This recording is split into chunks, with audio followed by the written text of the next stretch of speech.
maituloy ang kanilang mga proyekto ng walang pag-aalala sa eleksyon kada 3 taon.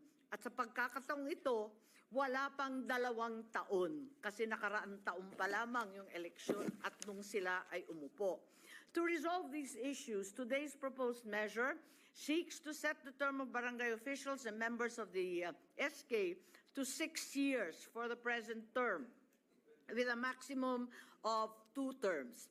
Under the bill, the next regular barangay and SK election will be on the 2nd Monday of May 2029 and every 6 years thereafter.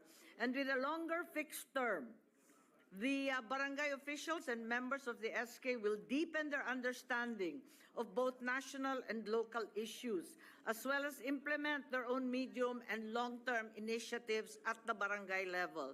In addition, setting the term of barangay officials and members of the SK